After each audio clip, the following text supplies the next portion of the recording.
భర్త భార్య మనము ఎలా ఉండాలని కోరుకుంటే, పరలోకపు తండ్రి మనము తనతో సహవాసం చేయాలంటే మనం ఎలా ఉండాలని కోరుకుంటాడు? ఆయన పరిశుద్ధమైన జీవితాన్ని జీవించాలి.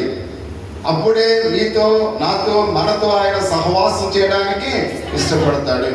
కానీ అందుకని అంటున్నాడు, ఇక్కడ హృదయశుద్ధి గల వారు ధన్యులు, వారు దేవుని చూచెదరు. ప్రియా సహోదరి సోదరా, ఈ రాత్రి మన యొక్క హృదయం ఎలా ఉండాలంట? హృదయ శుద్ధి గలవారై ఉండాలి. మనం చూస్తూ ఉన్నాం. ఇప్పుడు మనం 4 రకాల సహవాసాల గురించి చాలా క్లుప్తంగా కొన్ని విషయాలు మనం తెలుసుకుందాం. మొదటి యొక్క మాట దేవునితో సహవాసం. ప్రియ సహోదరి సహోదరుడా, మొదటి మాట ఏంటి? దేవునితో సహవాసం. అందుకనే మొదటి యోహాను పత్రిక ఇందాక మనం చదువుకున్నాం. మొదటి అధ్యాయం 3వ వచనంలో మన సహవాసం అయితే తండ్రితో కూడా ఆయన కుమారుడు యేసుక్రీస్తుతో కూడా ఉన్నది అని మనం చూస్తూ ఉన్నాం. ఆయన మన జీవపు ఓట. ఇర్మియా గ్రంథం 17వ అధ్యాయము 33వ వచనం ఆయన మనకు జీవపు ఓట అని ఇర్మియా గ్రంథము 17వ అధ్యాయము చదవసలది కానీ 33వ వచనంలో మనం చూస్తూ ఉన్నాం. ఎందుకంటే సమస్తమైన ఆశీర్వాదము, ఆత్మీయ శక్తి ఆయన ఎదురు నుండి మనకు బయలుదేరి వస్తుంది. అంటే ప్రతి విషయంలో కూడా దేవుని ఆశీర్వాదాలు ఆయన ద్వారా వస్తున్నాయి. భూ సంబంధమైన పర సంబంధమైన ఏ ఆశీర్వాదమైనప్పుడు కూడా ఎవరి ద్వారా వస్తుంది? ఆయన ద్వారా వస్తుంది. కాబట్టి అటువంటి ఆశీర్వాదాలు ఇచ్చే ఆయనతో మనం ఏం చేస్తున్నాం? సహవాసం చేస్తూ ఉన్నాం. అంటే మనం సహవాసం చేసే ఆయన మనల్ని ఎంతగానో దీవించేవాడు. ఆత్మీయ సంబంధమైన ఆశీర్వాదాలు ఇస్తూ ఉన్నాడు, భౌతిక సంబంధమైన ఆశీర్వాదాలు ఇస్తూ ఉన్నాడు. ఎల్లప్పుడూ కూడా అవి మనకు ఇస్తూనే ఆయన మనను జీవింప చేస్తూ ఉన్నాడు అనే విషయాన్ని మనం చూస్తూ ఉన్నాం.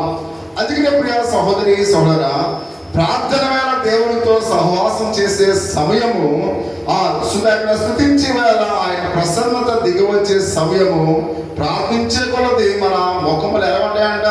ప్రకాశిస్తూ ఉంటాయి. నిర్మాకాండము 34వ అధ్యాయము 30వ వచనములో మోషే ముఖము ఎలా ఉందట? అక్కడ ప్రకాశిస్తూ ఉంది. కీర్తనలు 34వ కీర్తన 5వ వచనాన్ని ఒకసారి చదువుకుందాం. కీర్తన 34వ. ఆయన తట్టు చూడగా వెలుగు కలిగిన వారి ముఖము. అంటే ఇక్కడ ప్రియ సహోదరి సహోదరా, క్రైస్తవ జీవితంలోనికి రాకమునుపు మన ముఖాలు ఎలా ఉంటాయి? క్రైస్తవ జీవితంలోనికి వచ్చిన తర్వాత మన ముఖాలు ఎలా ఉంటాయి? మనం ఒకసారి మా యొక్క స్నేహితుడు శ్రీను వాళ్ళ యొక్క షాప్ ఓపెనింగ్కి వెళ్తే, అలంపురం నుంచి ఇద్దరు పాస్టర్ గారు వచ్చారు, అన్నదమ్ములు. అంటే అలంపురంలో వాళ్ళు జీడియం చర్చ్ అనమాట. వాళ్ళ సేవలోకి రాకముందు సినిమా యాక్టర్ లాగా ఉండేవారు ఆ పాస్టర్ గారి పిల్లలు ఇద్దరు కూడా, మగ పిల్లలు. సినిమా యాక్టర్లు కూడా సరిపోదు. నాకు అలంపురం వచ్చినప్పుడు నేను అన్నాను, బాబు మీరు ఇది వరకు చాలా సినిమా యాక్టర్ లాగా ఉండేవారు అంటే, ఇంకొక ఆయన ఇప్పుడు సినిమా యాక్టర్ లాగా ఉన్నారు కదండి అంటాడు. అంటే అప్పుడున్న ఫీలింగ్స్ వేరే, ఇప్పుడున్న ఫీలింగ్స్ వేరే. అప్పుడు సినిమా యాక్టర్లకు ఉన్న ఫీలింగ్స్ మీకు ఉండే, ఇప్పుడు దేవుని యొక్క విశ్వాసులకు, దేవుని యొక్క సేవకులకు ఉన్న ఫీలింగ్స్ మీకు ఇప్పుడు ఉన్నాయి. అంటే ఇప్పుడు అంటే అప్పుడు అందంగా ఉండేవారు, కానీ ఇప్పుడు వారి అందము ప్రకాశిస్తూ ఉంది. మీకు అర్థమవుతుందా? వారి అందం అంటే అప్పుడు అందం వేరే, ఇప్పుడు అందం వేరే. ఇప్పుడు అందం ఏం చేస్తుంది? ప్రకాశిస్తూ ఉంది. అంటే ప్రార్థించే ముఖాలు ఎప్పుడు కూడా ఎలా ఉంటాయంట? ప్రకాశమైనవిగా ఉంటాయి. క్రీస్తులోనికి రాకముందు మన ముఖాలు వేరుగా ఉంటే, యేసు క్రీస్తులోకి వచ్చాక ప్రార్థనా జీవితాన్ని కలిగిన తర్వాత మన ముఖాలు ఎంతో అద్భుతంగా ఉంటాయి. అందుకనే కీర్తనకారుడు సెలవిస్తూ ఉన్నాడు, ఆయన ముఖములు ఏ విధంగా ప్రకాశిస్తూ ఉన్నాయో చెప్తున్నాడు. మోషే ముఖము సీనాయి పర్వతం మీద ఏ విధంగా ప్రకాశించిందో పరిశుద్ధ గ్రంథంలో అయితే మనం చూస్తూ ఉన్నాం. అంటే ఇక్కడ ప్రియ సహోదరి సహోదరు ఆయన మాట్లాడుతూ ఉన్నాడు. పరిశుద్ధ దేవుని యొక్క లేఖన భాగంలో యెహోషువ ప్రతి ఉదయమున ప్రార్థించే అలవాటు కలిగి ఉన్నాడు. దేవునితో సహవాసం చేసినట్లుగా యెహోషువ గ్రంథము 3వ అధ్యాయము 1వ వచనములో, 6వ అధ్యాయం 15వ వచనములో, 8వ అధ్యాయం 10వ వచనంలో, అంటే దేవునితో సహవాసం చేసినప్పుడు, దేవునితో ప్రతి ఉదయం కూడా ప్రార్థించే అలవాటు ఆ యెహోషువ కలిగి ఉన్నట్లుగా మనం చూస్తూ ఉన్నాం. అంటే మన ముఖము ప్రకాశించాలంటే మనం నిత్యము కూడా దేవుని యొక్క సహవాసంలో ఉండాలి, ప్రార్థనలో ఉండాలి. నువ్వు ఎంత ప్రార్థన చేస్తే నీ ముఖము అంత ప్రకాశిస్తూ ఉంది. అంటే నువ్వు ప్రకాశించాలంటే, నీ ఇంటికి నువ్వు వెలుగుగా ఉండాలంటే, నీ ఇంటికి నువ్వు ఆశీర్వాదకరంగా ఉండాలంటే, నీ ఇంటికి నువ్వు అభివృద్ధి పదంలో నడిపించాలంటే మన ఉదయాన్నే ప్రార్థన చేసే అలవాటు మనకు ఉండాలి. ప్రార్థనే నీ జీవితాన్ని మారుస్తుంది. ప్రార్థనే నీ బిడ్డలను ఆశీర్వాదకరంగా నడిపిస్తుంది. ప్రార్థనే నీ బిడ్డలకు ఉన్నతమైన స్థితిని కలుగు చేస్తుంది. ప్రార్థన ప్రార్థన ప్రార్థన ప్రార్థన వల్లనే మనం ఏదైనా చేయగలము. ప్రార్థన ద్వారా ఎన్ని ఆశీర్వాదాలైన మనము పొందగలం. అందుకనే భక్తుడైన యెహోషువ దేవునితో ప్రార్థన చేసే, సహవాసం చేసే ఆ అలవాటు కలిగి ఉన్నట్లుగా మనం చూస్తున్నాం. అంటే చూడండి, మనకు ఆ 3 పూటలు భోజనం చేసే అలవాటు మనకు ఉంటుంది. సాయంకాలం అయ్యేసరికి నిద్రపోయే అలవాటు మనకు ఉంటుంది. అలాగే ఈ ప్రార్థన అలవాటు కూడా మనకు ఉండాలి. ప్రార్థన అలవాటు మనకు ఉండాలి. అంటే ఒక ప్రార్థన మనం అలవాటుగా నేర్చుకోవాలి. దేవునితో సహవాసం ఒక అలవాటుగా ఉండాలి ప్రియ సహోదరి సహోదరుడా. కాబట్టి యెహోషువ తన జీవితంలో కూడా ప్రార్థన సహవాసము అలవాటుగా చేసుకున్నట్లుగా పరిశుద్ధ గ్రంథంలో అయితే మనం చూస్తూ ఉన్నాం. దావీదు రాజుగా ఉన్నప్పుడు కూడా ప్రతి దినము 3 సార్లు దేవుని సన్నిధానానికి వెళ్ళి ప్రార్థించాడు అని పరిశుద్ధ గ్రంథంలో 55వ కీర్తన 17వ వచనంలో మనం చూస్తున్నాం. అంటే దావీదు 3 సార్లు దేవుని మందిరానికి వెళ్ళేవాడు ప్రార్థన చేయడానికి. మీరు ఎప్పుడైనా వచ్చారా? ఏమా ఎప్పుడైనా వచ్చారా? నాకైతే ఎవరు కూడా చిన్నపిల్లలు అయితే వచ్చి ప్రార్థన చేసుకుంటాం చూస్తారు, కానీ చాలా మంది సూత్రులు వచ్చి ప్రార్థన చేసుకోవడం వెళ్తాం చూశాను. ఇక్కడ చాలా మంది రెగ్యులర్ గా ఒక సహోదరు వస్తూ ఉంటది, ఆవిడ ఇంకొక ఇద్దరిని తీసుకొస్తూ ఉంటది. అంటే వాళ్ళు ఖాళీ టైంలో కూడా వచ్చి ప్రార్థన చేయించుకుని, ఒకవేళ ఉంటే ప్రార్థన చేయించుకుని, లేకపోతే వాళ్ళు మోకరించి ప్రార్థన చేసుకుని వెళ్తారు. కానీ సంఘ బిడ్డలు వచ్చినట్లుగా నేను అక్కడ ఇప్పుడు చూడను. అంటే మనం అక్కడ దావీదు 3 సార్లు దేవుని మందిరానికి వచ్చే ఉంటారు రోజు. అంటే అది అలవాటుగా చేస్తున్నాడు. దావీదు 3 అక్కడ రోజుకి 3 సార్లు వచ్చి దేవుని మందిరంలో ఏం చేసేవాడంట? ఆ ప్రార్థన చేసుకుని వెళ్ళేవాడు. ఆయన కష్టం వచ్చినా రాజుగా ఉన్నప్పుడు, అసలు రాజుగా ఉంటే తీరుకుంటుందా? రాజుగా ఉంటే అది కూడా ఇజ్రాయేల్ దేశానికి రాజు అంటే 12 గోత్రాలని పరిపాలన చేసేవాడు.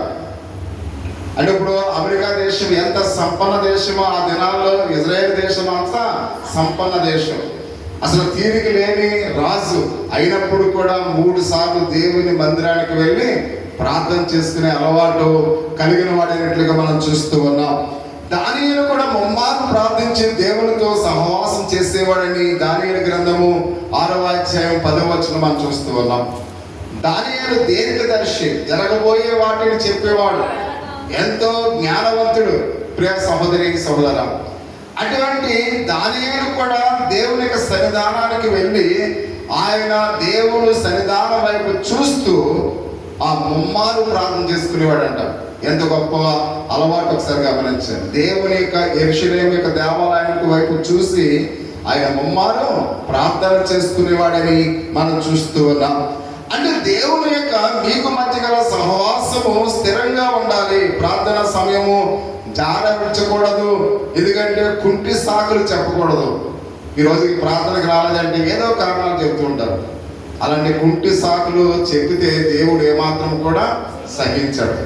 కాబట్టి ఆ ప్రార్థనకు ఎందుకు లేట్ అయ్యామంటే ఏవో మాటలు, ఈ ఆదివారం ప్రార్థనకు రాలేదంటే ఏవో మాటలు. అంటే నువ్వు ఒక ఆదివారం ప్రార్థనకు రాకపోతే నీ ఇంటిలో ఏదో ఒక శోధన వస్తుంది, ఏదో ఒక శ్రమ వస్తుంది, ఎన్నో కష్టాలు వస్తాయి, ఎన్నో అవమానాలు వస్తాయి, ఎన్నో ఇబ్బందులు వస్తాయి. అదే దేవుని యొక్క సన్నిధానంలో గడిపితే ఆ యొక్క నిన్ను ఆటంకపరిచేవి, నీకు శోధన కలిగించేవారిని కూడా ఏమవుతే దేవుడే తప్పిస్తాడు. ఎప్పుడైతే నువ్వు దేవునికి దూరం అవుతావో ఆయనకి దూరం అయిపోతాడు ప్రియ సహోదరి సహోదరుడా.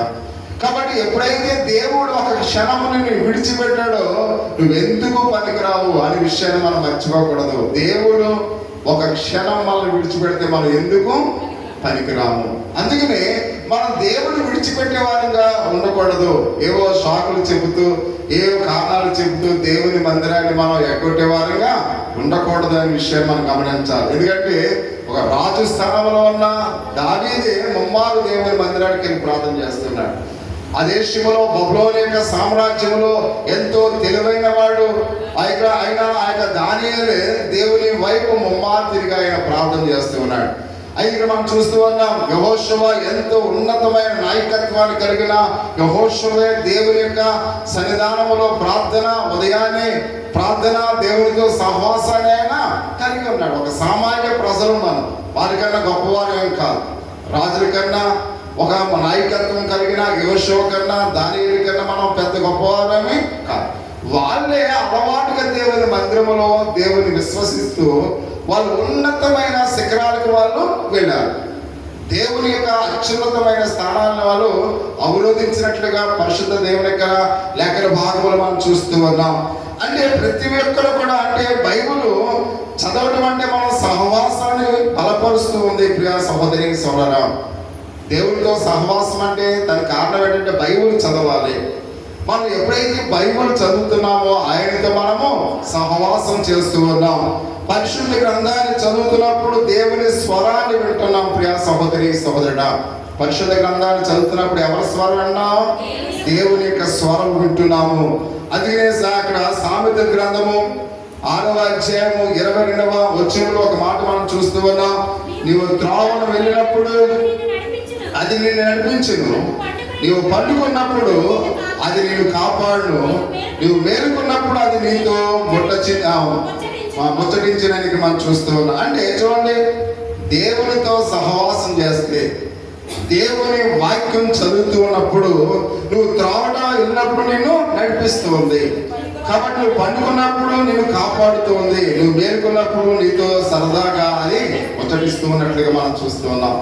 అంటే దేవునితో సహవాసం కలిగి ఉంటే నువ్వు దేవుని కంట్రోల్లో ఉంటావు. నువ్వు దేవునితో సహవాసం చేస్తే నువ్వు ఎవరి కంట్రోల్లో ఉంటావు? దేవుని కంట్రోల్లో ఉంటావు, దేవుని భద్రతలో ఉంటావు, దేవుని కాపుదల్లో ఉంటావు. కాబట్టి దేవుని కాపుదలలో ఉంటే సాతాను ఏమైనా చేయగలదా? ఏమీ చేయలేదు. కాబట్టి అందుకనే మనం దేవునితో సహవాసం చేయాలంటే దేవుని వాక్యాన్ని ఎప్పుడు కూడా మనం చదువుతూ ఉండాలి అనే విషయాన్ని మనం చూస్తూ ఉన్నాం. ఇక్కడ జార్జ్ ముల్లర్ అని ప్రతి దినము కూడా మోకాల మీద బైబిల్ చదివేవాడట. ఆయన మోకాల మీద బైబిల్ చదివేవాడట. ఆయన మోకరించి, అంటే మనం కూర్చునే చదవం, కానీ ఆయన ఏం చేసేవాడంట? మోకరించి బైబిల్ 180 సార్లు బైబిల్ అంతా చదివాడంట. ఒకసారి కాదు, 180 సార్లు ఆయన బైబిల్, జార్జ్ ముల్లర్ అని ఆయన 180 సార్లు బైబిల్ అంతా కూడా చదివినట్లుగా మనం చూస్తూ ఉన్నాం. ఆయన ఎక్కువగా ఆయన బైబిల్ చదివిన తర్వాత కొన్ని మైళ్ళ దూరం ఏకాంతంగా నడిచేవాడట. ఏం చేసేవాడంట? ఏకాంతంగా నడుచుకుంటూ ఆయన బైబిల్లో ఉన్న వాగ్దానాలను ఎవరు వేసుకునేవాడంట. ఏం చేసేవాడంట? బైబిల్లో వాగ్దానాలు ఎన్ని ఉన్నాయో అవన్నీ కూడా నెమరు వేసుకునేవాడంట. బైబిల్లో ఎన్ని ఆశీర్వాదాలు ఉన్నాయో అవన్నీ కూడా జ్ఞాపకాన్ని తెచ్చుకునేవాడంట. జ్ఞాపకం తెచ్చుకున్న తర్వాత వాగ్దానం హృదయాంతరంగాల్లో స్థిరపరచుకుని నాటింప చేసుకునేవాడంట. ప్రియా సహోదరి సహోదరా, ఎప్పుడైతే అతను ప్రార్థన చేసేవాడో ఆ బైబిల్లో వాగ్దానాలను ఎత్తి, నా పితరులతో చేసిన వాగ్దానం నా జీవితంలో ఎందుకు నెరవేర్చవని దేవునితో పోరాడేవాడంట. అంటే దేవుని వాగ్దానాన్ని నెవరవేసుకుంటూ, దేవుని ఆశీర్వాదములను నెవరవేసుకుంటూ ప్రార్థనలో వాటిని ఏం చేసేవాడు? దేవునితో పోరాడేవాడు. మన జీవితాల్లో మనము కూడా దేవుని ఆశీర్వాదాలు పొందుకోవాలంటే దేవుని వాగ్దానాలను మనం తెలుసుకుంటాం. దేవుని యొక్క ఆసక్తిని మనం చూస్తున్నాం. చూడండి, ఇప్పుడు కొంతమంది, చాలా మంది కుబేరులుగా, కోటీశ్వరులుగా ఎందుకయ్యారంటే ప్రభుత్వం నుంచి వచ్చే అన్నీ కూడా, ప్రభుత్వం నుంచి లోన్స్ ఎలా వస్తాయి, ప్రభుత్వం నుంచి ఉద్యోగాలు ఎలా వస్తాయి, ప్రభుత్వం నుంచి ఆదాయం ఎలా పెరుగుతుంది, ప్రభుత్వం నుంచి పారిశ్రామికవేత్తలుగా ఎలా పెరగాలి, ఇవన్నీ కూడా ప్రభుత్వంలో ఉన్నవన్నీ కూడా ఆ డిక్షనరీలో, రాజ్యాంగంలో ఉన్నాయని చదివారనుకో, అది చదివితే చాలు. ఆ చదువులో అంటే వాళ్ళు చదువుకున్నవన్నీ కూడా మనం అప్లై చేస్తే వాటికి మనం హక్కుదారులం అయిపోతాం. అందుకనే ఆ ఎస్సీలో కూడా కోటీశ్వరులు ఉన్నారు, పేదవాళ్ళలో కూడా, అంటే ఎస్సీ పరీక్షల్లో కూడా చదువుకుని బాగా నైపుణ్యతగా చదువుకున్న వాళ్ళు ఇప్పుడు ప్రపంచంలో పారిశ్రామికవేత్తలుగా పనిచేస్తున్నారు. ఎందుకని ఆ రాజ్యాంగంలో మనకు వచ్చే విధులు అన్ని కూడా వాళ్ళు చదివారు కాబట్టి వాటిని ఎలా అప్లై చేయాలి, ఎలా పొందుకోవాలి, ఎలా సాధించాలని వాటి మీద వాళ్ళు ఆలోచించారు. కాబట్టి వారు కూడా మన కమ్యూనిటీలో ఉన్నప్పుడు కూడా వాళ్ళు ఎలా ఉన్నారు? ఉన్నతమైన స్థితిలో ఉన్నారు. కాబట్టి మనం అవి ఏమి చదువుకోము, అవి ఎలా పొందుకోవాలో మనకు తెలియదు. కానీ మనకు పోలని ఉన్నాయి, కానీ మనకు తెలియదు. దానివల్ల ప్రయోజనం ఉందా? లేదు. అలాగే బైబిల్లో కూడా దేవునిను ఆశీర్వదించడానికి అనేకమైన వాగ్దానాలు ఇచ్చాడు, అనేకమైన ఆశీర్వాదాలు ఇచ్చాడు. అవి ఎవరు పొందుకున్నారు, ఎలా పొందుకున్నారు కూడా బైబిల్ గ్రంథంలో రాశాడు. కాబట్టి అవి మనం ఎప్పుడైనా చదివితే వాటి ప్రకారంగా మనం ప్రార్థన చేయడం, వాటి ప్రకారంగా పోరాటం, వాటి ప్రకారంగా దేవునితో మనం దెబ్బలాడటం అనేది మనం నేర్చుకుంటాం. కానీ బైబిల్ ఎప్పుడు కూడా మనం చదివిన దాన్ని ఏ విధంగా మనము అది ఏకాంతంగా దాన్ని ఏం చేయాలి, నెమరు వేసుకోవాలి. ఏకాంతంగా అందులో ఉన్న ఆశీర్వాదాలు కూడా మనం తెలుసుకోవాలి. అప్పుడు నువ్వు మోకరించి ప్రార్థన చేస్తే నీ జీవితంలో దేవుడు గొప్ప కార్యాలు చేస్తాడు. కాబట్టి అందుకనే అనేక మంది భక్తులు వారి జీవితాలు ఎలాగూ ఉన్నారు కనుక వాళ్ళందరూ కూడా ఉన్నతమైన స్థితిలో ఉన్నారు అనే విషయాన్ని పరిశుద్ధ గ్రంథంలో అయితే మనం చూస్తూ ఉన్నాం. అంటే ఆయన విశ్వాసములో వృద్ధి చెందుతున్నట్లుగా, విశ్వాసములో ఆయన ఆసక్తిగా ప్రార్థన చేయడానికి ఈ వాగ్దానాలను కూడా సహాయపడ్డాయి. మీకు అర్థమవుతుందా? అంటే ఈ వాగ్దానాలు ఎప్పుడైతే ప్రార్థన చేస్తున్నప్పుడు దేవుడు చేసిన వాగ్దానాలను కూడా నెమరు వేస్తున్నప్పుడు అవి తనలో తాను ఎప్పుడైతే దేవునికి మనవి చేస్తూ ఉన్నాడో, దేవుడు నిజమే కదా, నేను అబ్రాహాముతో చేసిన వాగ్దానము నా ప్రియ కుమారుడు ఈ రోజు నన్ను అడుగుతున్నాడు కాబట్టి అబ్రాహామును ఎలా ఆశీర్వదించాడో ఇప్పుడు నిన్ను కూడా నేను ఆశీర్వదిస్తాను. అంటే ఆ అబ్రాహాముతో చేసిన వాగ్దానాన్ని ఆమె మెమరీ తీసుకున్నాడు కనుక, రిమెంబర్ చేసుకున్నాడు కనుక, అతడు జ్ఞాపకం చేసుకున్నాడు కనుక ఇప్పుడు ఏం చేస్తున్నాడు? ఆ ఆశీర్వాదంతో ఆ వ్యక్తిని ఆశీర్వదిస్తూ ఉన్నాడు. కాబట్టి రాత్రి నీ జీవితంలో కూడా, నీ కుటుంబం కూడా ఆశీర్వపడాలంటే దేవుని వాగ్దానంలో, దేవుని ఆశీర్వాదములు ఏం చేయాలి? జ్ఞాపకం చేసుకుని ప్రార్థనలో దేవునికి ప్రార్థించవలసిన వారినట్లుగా మనం చూస్తూ ఉన్నాం. అందుకని మత్తయి సువార్త 24వ అధ్యాయము 13వ వచనంలో ఒక మాట మనం చూస్తూ ఉన్నాం. ఈ సహవాసం అంతము వరకు కాపాడుకునండి, అంతము వరకు సహించేవాడే రక్షణ పొందేను అని మనం చూస్తూ ఉన్నాం. అంటే దేవుని యొక్క బిడ్డలుగా ఆయనతో మీకు సహవాసం కావాలి. మనకు ఆయనతో ఏం కావాలి? సహవాసం కావాలి.